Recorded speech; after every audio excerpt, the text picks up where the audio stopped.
Welcome to the intersection of technology, cybersecurity, and society. Welcome to ITSP Magazine. You're listening to a new Securing Bridges podcast. You're about to join Alyssa Miller as she sits down with senior and executive security leaders to share stories of success and failure while working across business teams. It's time to build and secure the bridge to the business. Knowledge is power, now more than ever.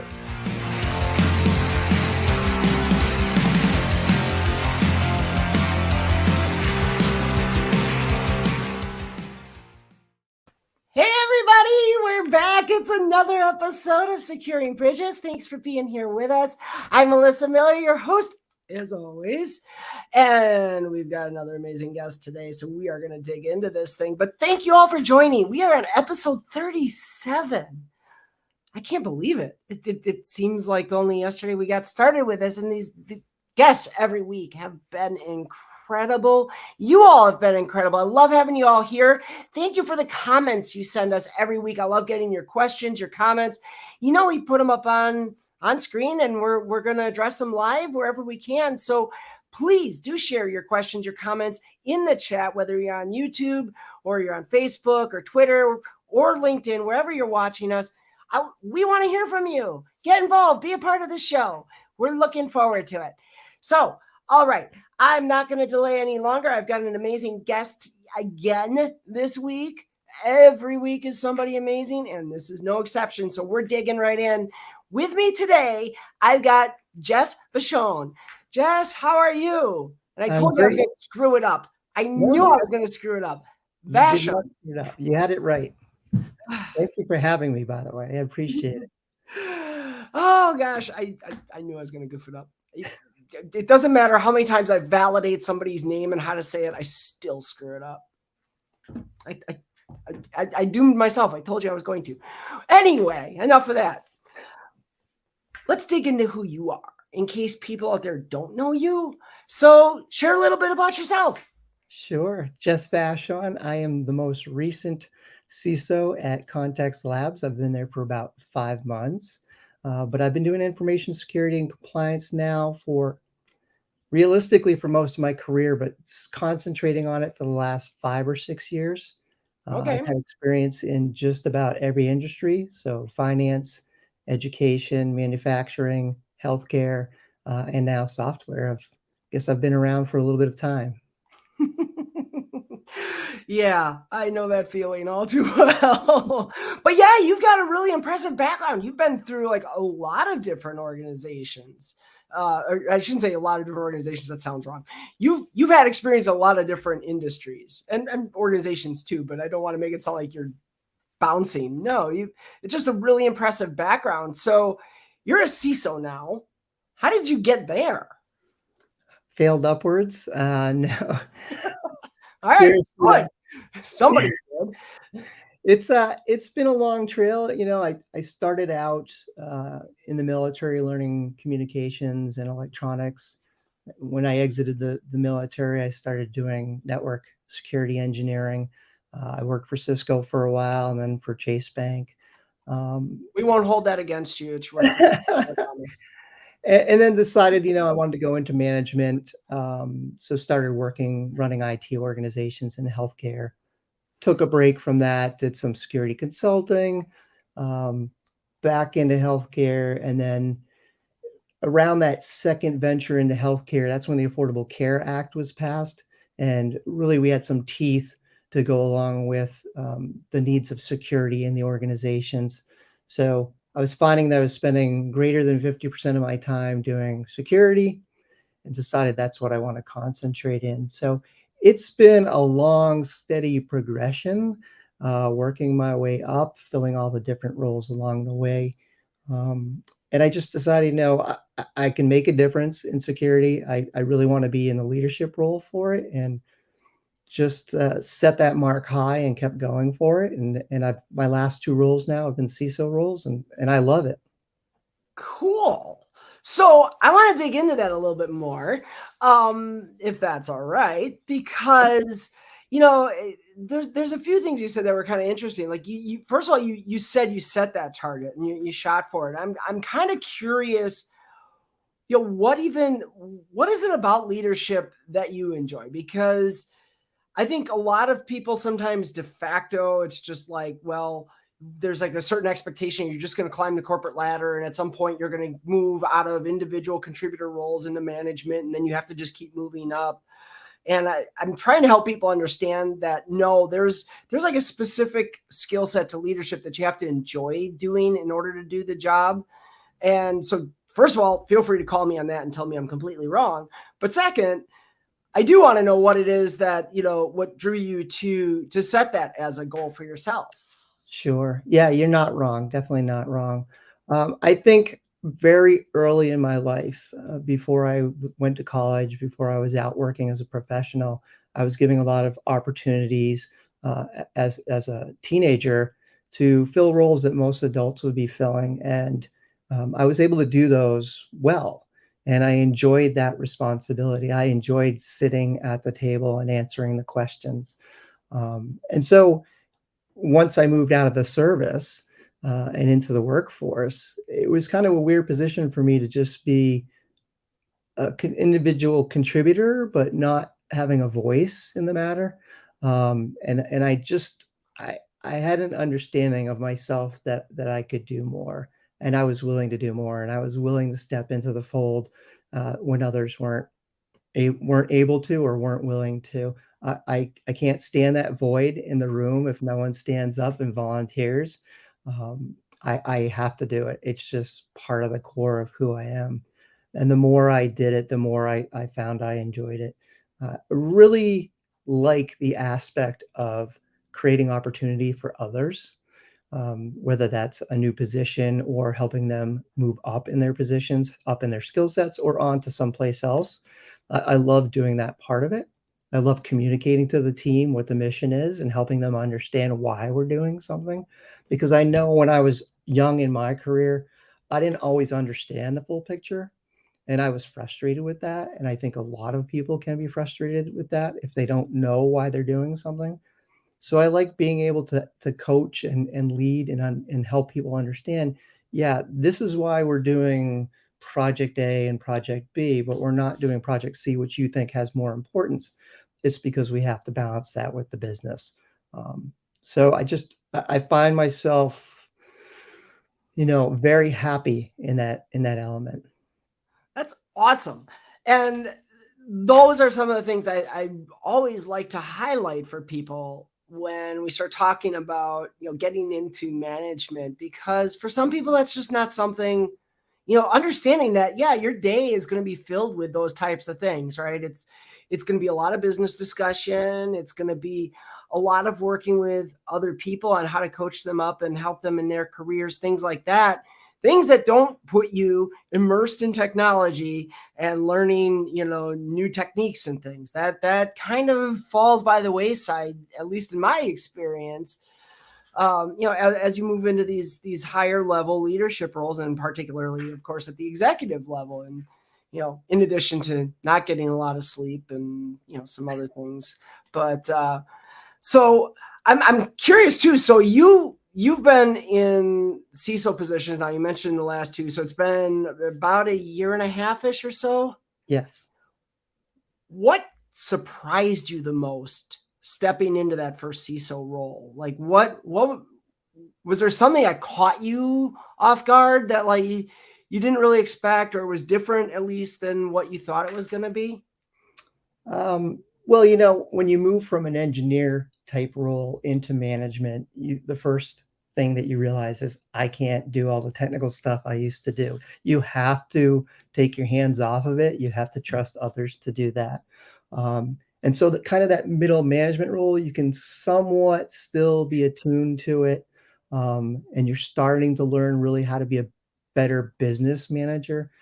But when you get to the CISO role, it's really about communication. It's about commitments. It's about delivering for the needs of the business, and focusing on that all the time. You have to be involved with every other aspect of the business if you want to understand how to bring value to the business. it's a CISO role, so it implies that it's technical to some aspect. But in reality, it's really a management role. It's managing elements of the business that aren't necessarily concentrating on the importance of this element of security or this element of compliance. It's how do I blend all of that with the rest of the business? It's like you're tailor-made for this show, right? I mean, because this is exactly, we've talked about this a number of times with a number of guests here, that idea of a CISO really doesn't have to be a technical person.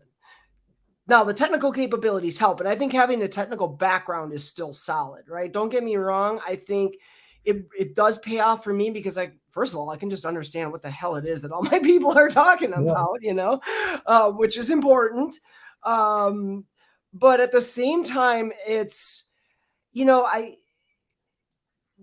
CISOs who I've seen struggle, because I, like you, was in consulting, and, the CISOs that I saw struggle in their roles, or I watched flounder in their board meetings, were the ones who didn't understand that it wasn't about the tech, right? No one in that room actually cares or even knows what it means when you say, yeah, we have 250,000 open high severity vulnerabilities. Okay, that's a big number. Well, so I'm kind of curious. How did you find your way to that? Was that just something that came natural to you, or was that something that really did you take your lumps and have to kind of learn that along the way too? I think so. In terms of being able to add context to the business, I think earlier in my career I struggled with that. I did that thing where I put the numbers out there, and there was a lot of numbers, and I could see the eyes glaze over, and I realized, oh, this is not the way. This is not how I get my message across, and this is not how I bring value. And I talked with a lot of the different lines of the business and said, what is it that you need me to do for you? For marketing, it could be, hey, let's look at SOC 2, because that's something that we can bring to our customers and say, we're taking this area seriously. We have certain controls in place, and we want you to know that your data is safe with us. So when that clicked in my head, how I bring value instead of expense to the business, that's when it really started to roll for me. And I realized that's what my duty is to the business, and duty is to the rest of our customer base as well. So, yeah, no, that makes sense, right? And this is another thing I hope people are capturing from this. So, okay, we've got CISO talking to CISO here today, right? And that's actually 2 episodes in a row now that's happened. But, I think what is interesting is how different people get to that conclusion, but that same conclusion comes up. At least for, I think, CISOs who are going to be successful. I hope I'm going to be successful. I'm watching others and I'm learning from others. For me, it was, like I said, I watched other CISOs take their lumps. I obviously, as most people know, and if you're watching this show, it's probably obvious, I do a lot of public speaking, and you learn how to assess your audience, right? Now, I'm not like a classically trained professional speaker or anything. There are people who've done that too, right? Toastmasters and whatever. And I know for a fact that, anytime you talk, about public speaking, the first thing they tell you is know your audience. absolutely. And it's like the cardinal sin to me of a CISO to not understand who those people are in the room and what their motivations are when you're sitting in an executive committee meeting, or you're sitting in an audit committee meeting, or you're sitting there presenting to the board. Like, they have a specific need, and you touched, or you didn't touch on, you focused on it. It's, what are you doing to make our business better? And you've got to be able to speak to that.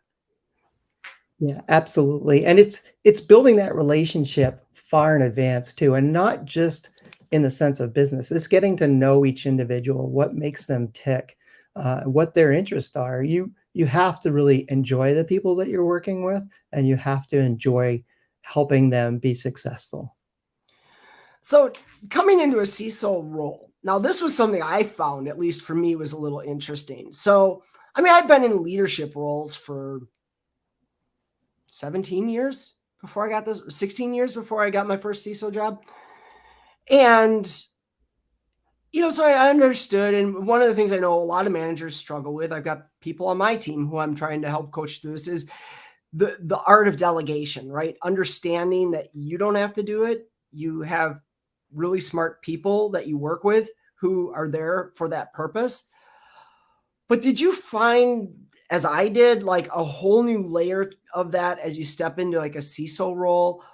I felt like as I started to build out, like, okay, I own this strategy now, right? Like this is all me. And it might be my role previous to this where I was the only one.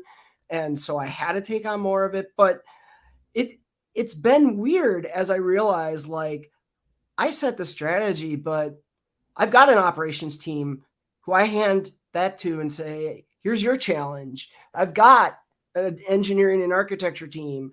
Here's this is what I need from you and to make our vision come true. And did you find that was kind of like even having been, I think you were a director before.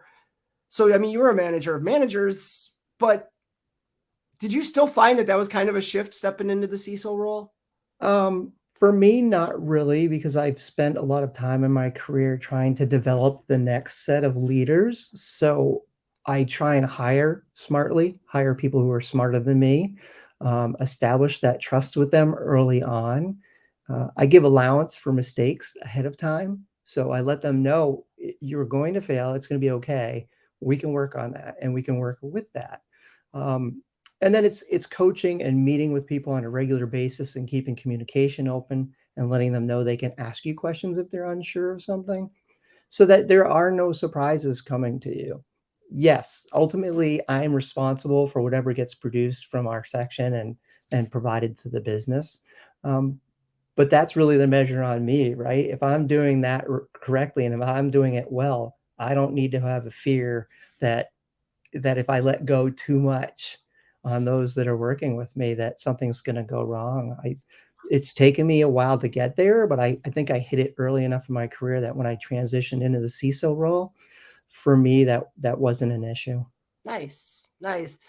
Yeah, I mean, for me, it's, like I said, it was kind of weird. And I think maybe some of it was that BISO role I was in previously where I was the only security person in that division. Now, yeah, we had a cybersecurity team and a CISO that ran their stuff. But so I know that for me was something that was, I had led teams many times. I understood the art of delegation, but there seemed to be initially, like there was this whole new level for me to realize, like,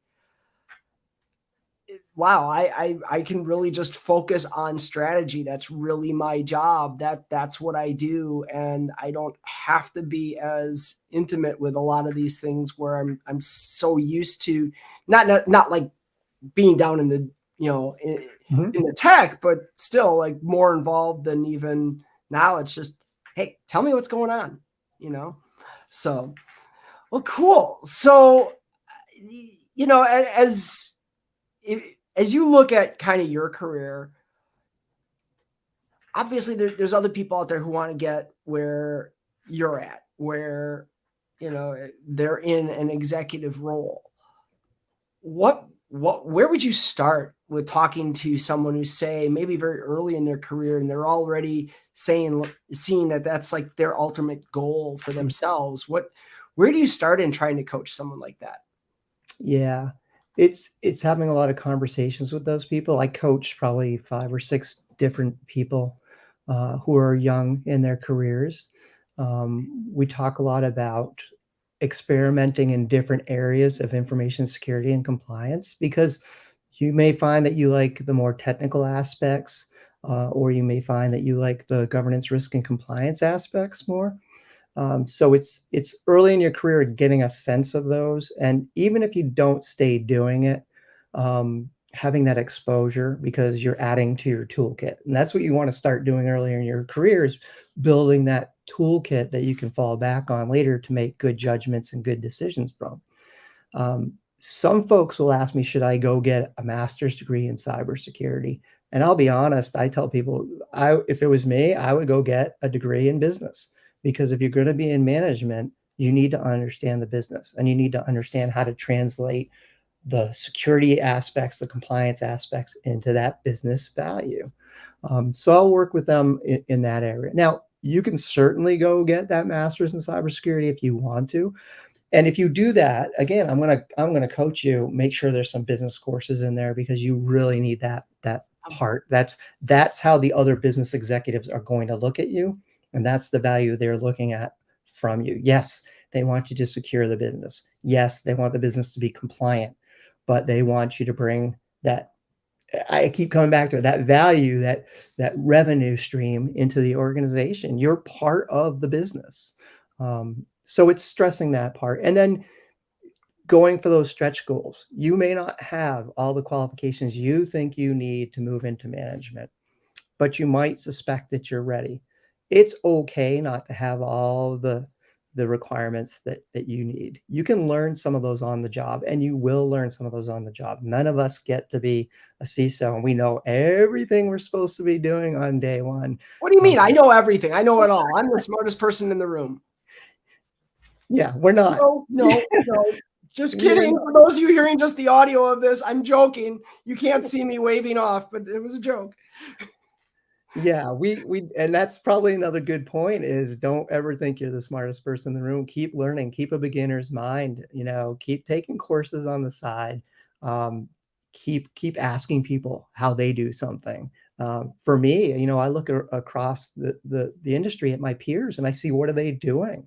What are their concerns? What are they going to learn? What conferences are they attending? Because I need to know more all the time too, to continue to bring that value. But if you put in the time, if you're willing to do the work, if you have a genuine interest in what you're doing, which you have to be successful in information security and compliance, the opportunities will come to you.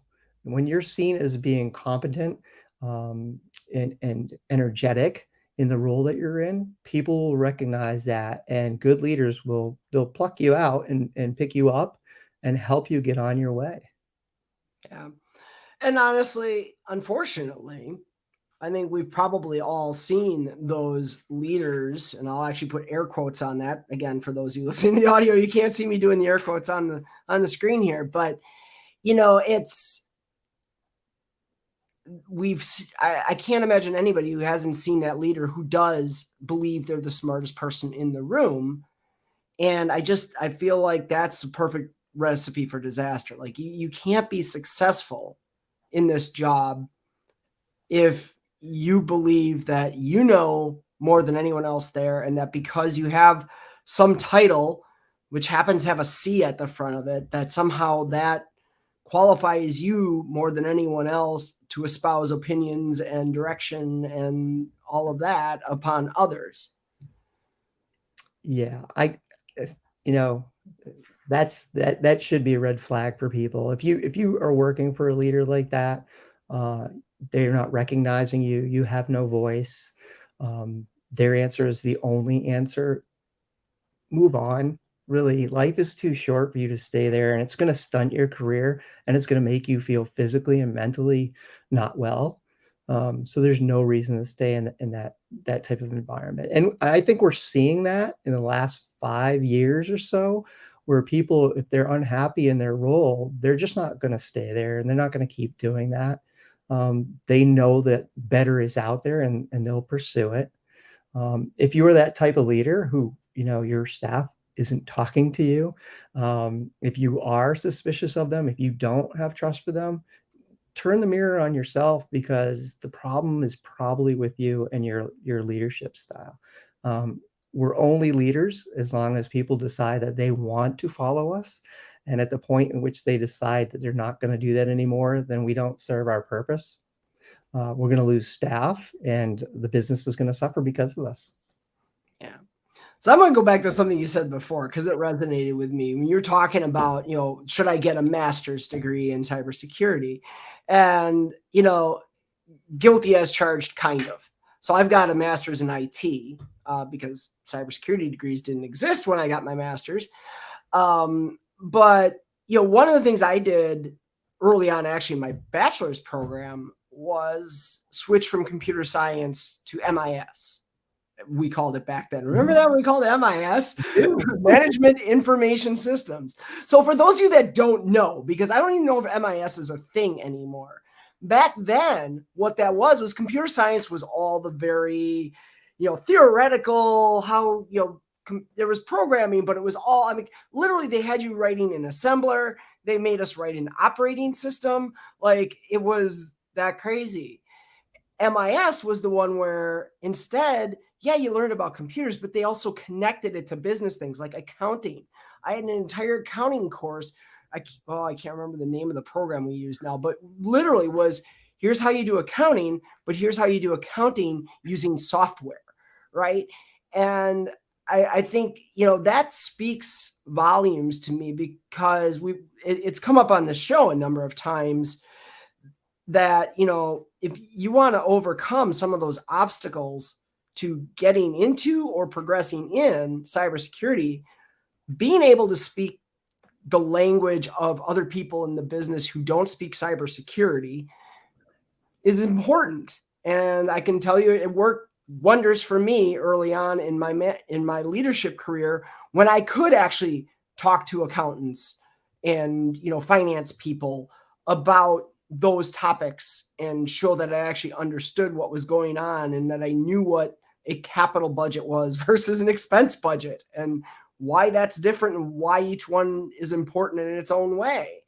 So what other things do you see then that, for people who either just trying to start a career or trying to, advance in a career, what are some things that you see that you really want people to be aware of that are going to help them overcome some of those obstacles? Right. Well, I don't want to imply that you have to have a degree to be successful, because I work with hundreds of people and have over my career that have no degree, and they're some of the smartest people I've worked with, and they've had opportunities where they learned those aspects of the business by doing, or by sitting and asking a lot of questions of a lot of people. That's going to be a hallmark of someone who's going to be a natural leader. And there are natural leaders. Their interest is so broad that they pick up these skills. But if you're young in your career and you're starting out, what you need is opportunities. You need doors open for you. And that means, maybe a cohort training program that doesn't cost you any money. You give up some of your time in the evenings, or you have assignments given to you that you work on the weekend. Those opportunities are what you need to look for. There are plenty of groups, such as the Secure Diversity Leadership Academy, that will go out and solicit for people who are interested in the field to join, and they will give you an opportunity to be mentored and receive certifications that you're not having to pay for. So those are opportunities to get into the field as well. But you know what?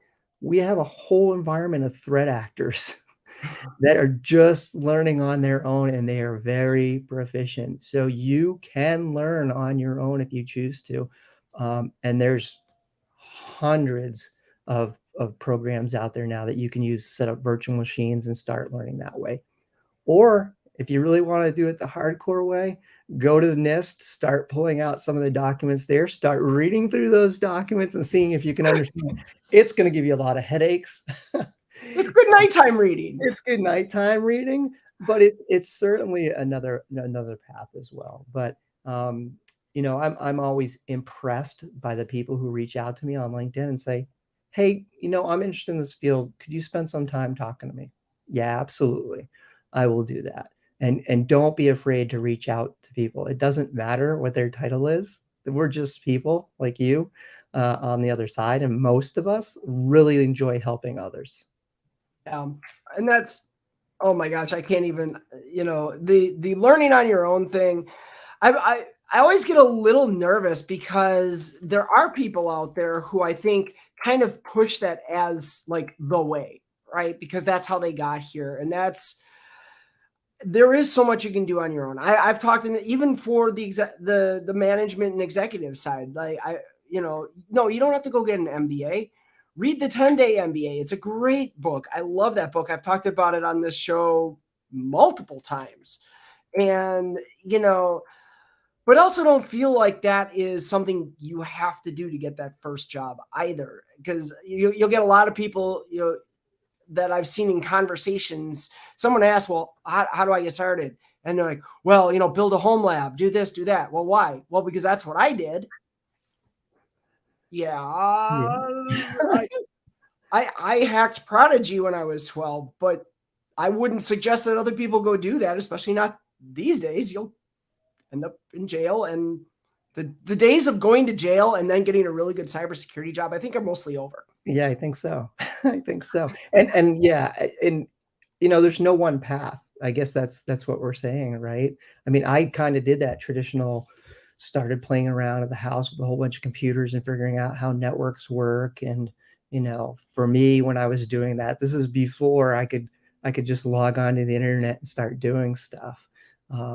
And just hanging out with the people that did the things and asking the questions. But you can come at it a million different ways. And you don't have to be technical. I know it's been said on this show before, and it needs to be emphasized. If you are going into GRC, you don't necessarily need to be technical. Will it help? Sure.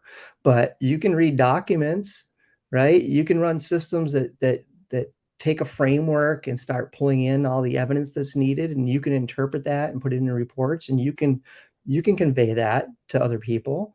That's simple enough to do. I don't think there's been a person who's come to me who wanted to be in IT or information security that I haven't been able to work with. And that's been people who are bartenders, people who are felons, people out of the military. Just about anyone who asks and shows an interest can learn. And the only ceiling that's going to be there really is the one that you put there for yourself.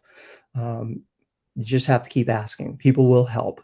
People are going to help you, and we want to help you. But something skills gap, something. Yeah, well, these folks that say that they can't find the right skills. I don't know what you're looking for in your staff, because I don't have issues finding people, because they're out there. They're not unicorns. They call them unicorns because they don't exist, or maybe once you get lucky and one company out of thousands in the US finds the unicorn. But there's people that have the skills that can learn, that you can bring in and build up, and you don't have to wait forever. They're out there. I know it sounds like bragging, but I just talk to people, and I find people that look like they have an aptitude and they want to learn, and they're good in talking with other people, and they have a business sense, and we bring them in, we build them up, and then we retain them because we want them to stay. I bet you've had the same arguments I've had with people, because I think I have the same feelings. Like I mean, one of my conference talks, for the longest time, I was using that story of a barista, right? Someone who's got no cybersecurity experience at all, and how they can fit into that role. I talk a lot about a real life example of someone I hired, zero cybersecurity experience, had worked in retail prior to joining our team, and they're doing amazing things now in cybersecurity. But you get these people in our industry who tell people who want to be in the industry, well, you got to, cybersecurity is not an entry-level job, or, you've got to have some tech background, or, whatever, all these things. And I get into arguments with these people because they're speaking in theory. I'm speaking from actual evidence. Like, right. I've done this in multiple jobs, and so have you. Like, you can, if you actually take the time and the effort and the money to invest in people, you can bring in people who've never worked a tech job in their life and make them very successful in cybersecurity. Absolutely. Help them be, because they'll do it on their own. You don't make them. Absolutely. There's no one in any job who just walked in one day and they knew how to do it. everybody has been helped in their job. A few years ago, President Obama got a little bit of crap because he said, you didn't build that by yourself. And what he was saying was, it takes all of us for something to be successful. A business doesn't run with one person. A business runs with a whole bunch of people. How do those people get successful? Well, they get hired into the business, and then we work with each other, right? To form and norm and decide how we want the business to run. And you are trained. Every job you're going into, you are trained. So our expectation that people are going to come into information security and know everything, or be, beyond entry level when they start, is ridiculous. Absolutely ridiculous. Or have that past experience with the exact laundry list of 25 tools that you use in your environment. Like one of my favorite examples, and I am going to name and shame. I don't normally do this, but I'm going to name and shame because they're not the only ones, right? They're definitely not the only ones. But the job description example that I've used a lot comes from Meijer, the grocery store chain. And it's a 3-page long job description. And by 3 pages, I mean, regular full screen, 1920 by 1080 monitor. Okay. 3 pages long. This job description goes on with bullet point after bullet point after bullet point after bullet point of all of the technologies they want you to be familiar with. And like I said, they're not the exception to the rule. They are the norm for what we see in job descriptions. And so back to your unicorn topic, which I love unicorns. Don't get, yes, unicorns are lovely. They're wonderful. My pink unicorn is here. But, we've got to get past that idea that these people are going to come in with the absolute dead-on skill set and experience that we're looking for, and they're not going to need anything day one. Right. Yeah, I know I hear the argument all the time. Well, we need the 3-pager in order to screen candidates. That's absurd to me. But so you're using it as a tool to eliminate potential people, and then you say you can't find the right people because you're using that tool to eliminate people. I strive to keep my job postings under a page because I really want it to be, here's the core of what I'm looking for, but I want to see who's out there. I want to talk to you. I want to have those conversations. And people have said, Jess, there's no way you were going through 100 resumes. Well, that's, as a leader, that's my commitment.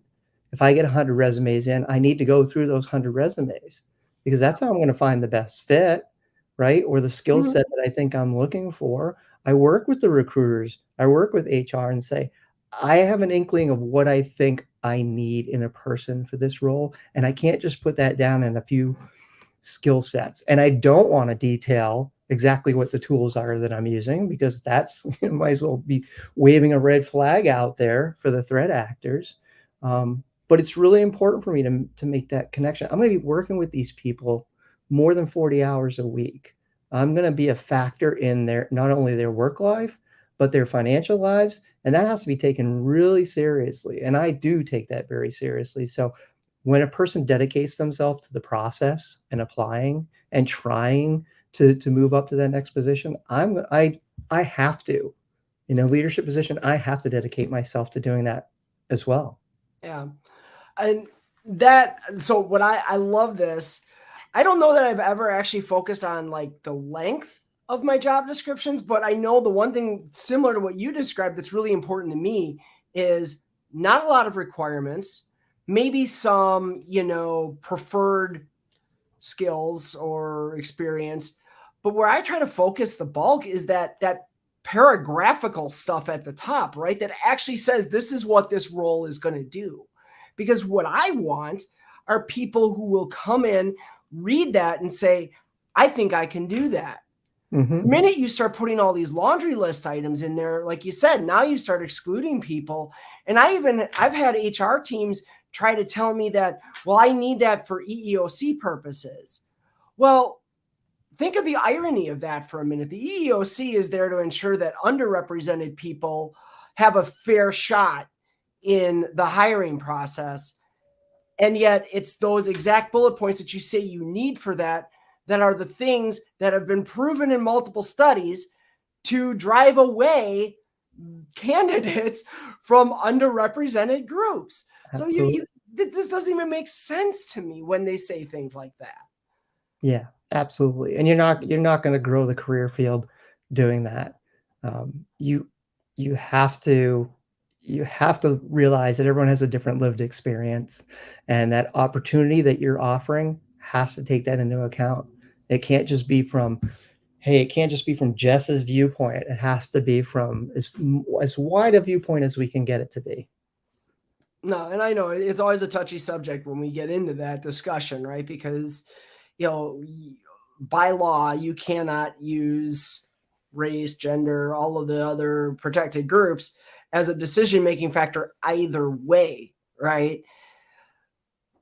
But we do still need to be intentional about attracting talent from that pool of candidates and bringing them in and giving them equal chance to shine. And that's how we build diversity, which I don't care who you are. You can argue with me, throw it in the comments. I will take you on every day if you want to tell me that cultural, gender, name your category, that diversity isn't important and isn't a business value, because I will embarrass you if you want to argue that with me. Absolutely. Absolutely. Travel the world a little bit and you get that perspective of how you can look at things differently, and how different people bring different strengths to the table. Well, on that note, I think we got to wrap things up. This went by really fast. It did. It was fun. Really fast. I had a blast. I'm so glad you were able to come on. Thank you so much for joining us. And I'm so glad people were able to join. Unfortunately, we had some problems with the links today, but this will be out there and recorded, and ITSP does a great job of resharing it. So I don't know how many people we had live. I'll find that out later. So for those of you that did join in, I apologize if you were late getting the link. There was something wrong with some of the streams. I had to fix it during the intro. That was kind of an interesting little visibility into what goes on behind the scenes of the show sometimes. But definitely glad to have you all here, and I hope you enjoyed. We'll be back again. I'll try to keep up with what weeks we're having shows, and we've kind of fallen into almost an every other week thing. But I believe next week we will have another episode, and I've got a guest already lined up and all that good stuff. So I've actually got a number of guests lined up for the future. So it's going to keep being good, but keep coming back. I can't say enough thanks to Jess for being here today. It was absolutely wonderful. Thank you so much. Thank you, Alyssa. All right. And to all of you out there watching at home, as they say, or listening on your favorite podcast, this one, of course, will be available a couple days on podcast. The videos are available immediately. Check us out on ITSP Magazine. Hope to continue to see you join in here. So happy to have had you. We'll see you next time right here on Securing Bridges.